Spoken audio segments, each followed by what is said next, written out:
नमस्कार मंडळी, कशात सगळे मजेत ना? मजेत असलंच पाहिजे. तर बघा, स्वस्तात मस्त मांदेलीचा बेत. तर आजची ही मांदेली तुम्ही जर अजूनपर्यंत अशी मांदेली बनवली नसेल तर नक्की तुमच्या घरी बनवून बघा. तर चला आता आपण पुढे बघूया.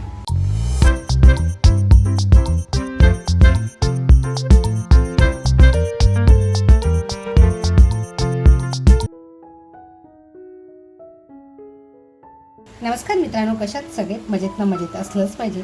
आज बघा, आम्हाला आहे ना छोटी छोटी अशी छान मांदेली मिळाली. मांदेली म्हणाल ना तर खायला खूप छान लागतात आणि स्वस्तात मस्त असा बेत होऊन जातो.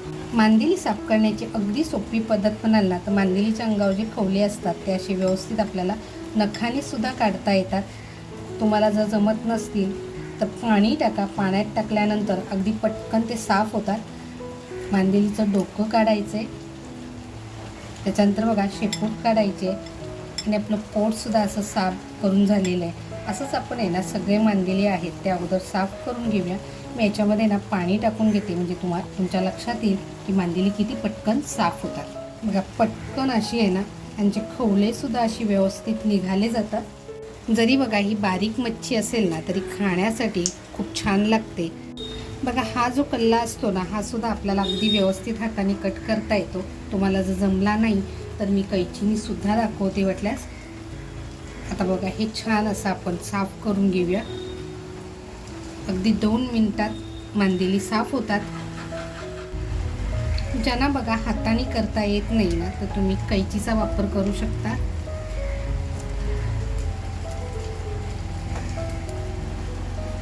अगदी झटपट होते मांदेली साफ. बघा, अगदी व्यवस्थित साफ झाली. पोट साफ करून घ्यायचे आणि खवले आपण पाण्यातच काढून घेतलेत.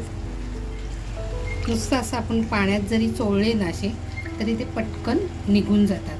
तर बघा किती चमकीले होते खवले. बघा किती आहेत आणि अगदी 2 मिनिटातच सगळे साफ झालेले आहेत. मला आहे ना कैचीपेक्षा असं हाताने पटपट साफ करता येतं म्हणून मी कैचीचा वापर करत नाही.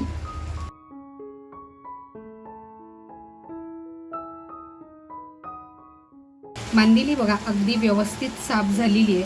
आणि इकडे म्हणाल ना तर मांदेलीचे खवले बघा असे व्यवस्थित पाण्यामध्ये बाजूला झाले होते. आता तुम्ही तर बघितलं. आता आपण ही मांदेली अगोदर स्वच्छ धुवून घेऊया. मांदेली मी स्वच्छ धुवून घेतले. आता आपण इथे हळद, चवीनुसार मीठ आणि थोडंसं कोकमाचा रस टाकून असं छान आपण मिक्स करून 5 ते 10 मिनिटासाठी ठेवून देऊया.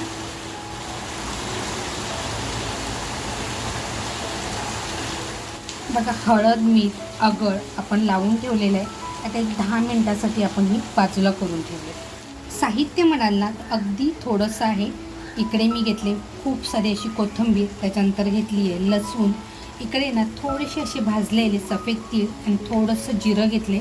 त्याचबरोबर हिरव्या मिरच्या घेतल्यात. आज थोड्या मी तिखटवाल्या मिरच्या घेतल्यात. कढईमध्ये बघा अगोदर मिरच्या टाकून घेते.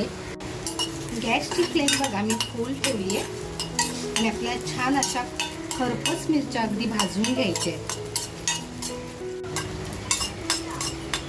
बघा, आपल्या मिरच्या आहेत ना अशा हलक्या हलक्या परतत चाललेल्या आहेत म्हणजे भाजत चाललेल्या आहेत. बघा, मिरच्यांवर असे हलकेसे डाग दिसायला लागले. आता आपण जी लसूण घेतली ती लसूण सुद्धा टाकून घेऊया.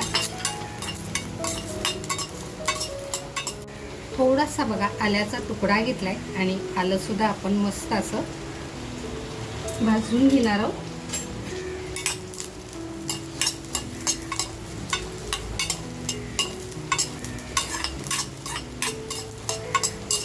बघा, आपलं विदाऊट तेल, आपण इथं तेलाचा अजिबात वापर केलेला नाहीये आणि असं मस्त आपल्याला परतवून घ्यायचंय. बघा, आपली मिरची, लसूण आणि आल्याचा जो तुकडा घेतलाय ते अगदी छान परतलं गेलंय. आता जे आपण जिरं आणि सफेद तीळ घेतले ते सुद्धा टाकून हलकंसं आपण फ्राय करून घेऊया. गॅस आता आपण बंद करूया. इथे बघा मी खोबऱ्याचा वापर केलेला नाहीये, फक्त थोडंसं अगदी सफेद तिळाचा वापर केला आहे. तर तुम्ही इथे खोबऱ्याचा सुद्धा वापर करू शकताय. आणि जे आपण कोथिंबीर घेतली त्यातली थोडीशी कोथिंबीर सुद्धा आपण याच्यात टाकून घेणार आहोत.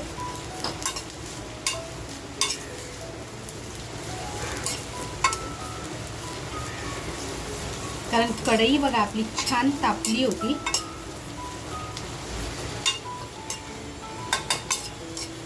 आता आपण एक काढून घेऊया अगोदर.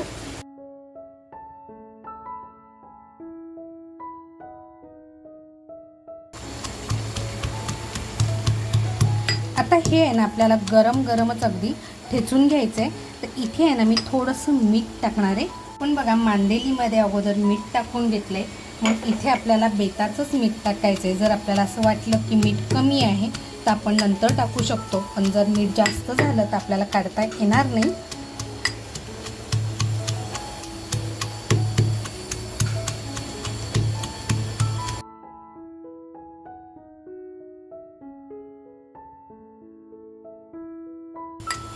खरं सांगायचं ना तर अगदी झटपट होणारी आणि स्वस्तात मस्त अशी ही रेसिपी आहे. नक्की तुम्ही तुमच्या घरी बनवून बघा.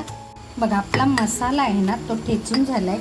आता याच्यात आहे ना आपण थोडीशी कोथिंबीर टाकूया, म्हणजे अगदी हिरवगार दिसेल.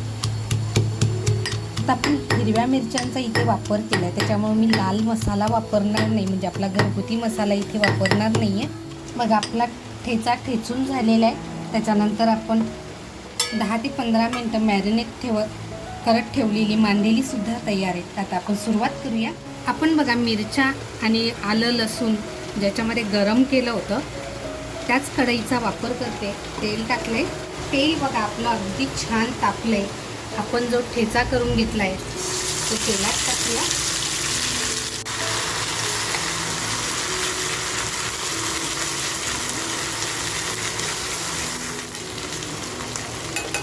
ठेचा बघा आपला छान असा परतून झालेला आहे. आता इथे आहे ना मी कोकम टाकते. आपण मांदेली जेव्हा मॅरिनेट करत ठेवली होती त्यावेळेस आपण कोकमचा रसाचा म्हणजे कोकम अगळचा वापर केला होता. आता जी मांदेली आहे ती मांदेली याच्यामध्ये आपण टाकून घेऊया.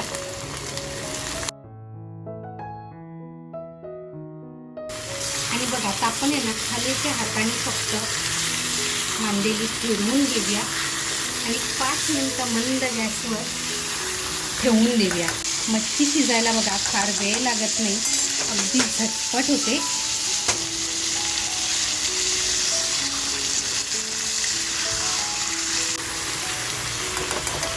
इथे आहे ना आपण जे ठेचलेलं आहे त्याचं जे पाणी निघाले ते थोडंसं पाणी टाकते आणि मस्त अशी मांदेली आपण एक 5 ते 7 मिनिटासाठी मंद गॅसवर ठेवून देऊया. 5 मिनिटं झालेली आहेत. झाकण काढून बघूया. खरं सांगायचं ना खमंग सुगंध सुटलाय. आता वरून आपण कोथिंबीर टाकूया आणि बघा गॅस बंद करूया. आता ह्याच्यामध्ये बघा थोडंसं पाणी आहे. गॅस बंद करूया आणि 5 मिनिटं असंच ठेवून देऊया.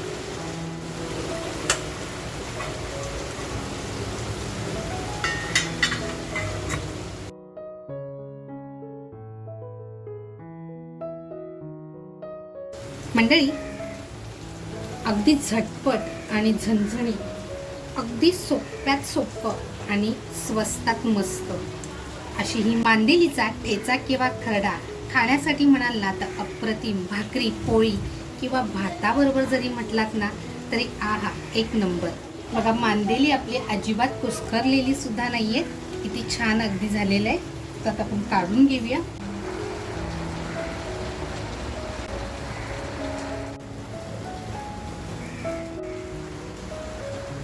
मित्रांनो स्वस्तात मस्त आणि अगदी झणझणीत झटपट होणारी मांदेली खरडा किंवा मांदेली ठेचा. आजपर्यंत तुम्ही ही रेसिपी कधी खाल्ली आहेत का? नसेल खाल्ली तर नक्की तुमच्यासाठी आहे. तुमच्या घरी नक्की बनवून बघा, तुम्हाला प्रचंड आवडेल. आजची ही रेसिपी तुम्हाला कशी वाटली, आवडली असेल तर नक्कीच एक लाईक करा. चॅनलवर जर कोण नवीन असाल आणि अजूनपर्यंत सबस्क्राईब केलेलं नसेल तर नक्की सबस्क्राईब करा. मस्त खा आणि स्वस्त राहा. त्याचबरोबर स्वतःची काळजी घ्या आणि हो आपल्या मित्रपरिवारामध्ये शेअर करायला विसरू नका. थँक्यू.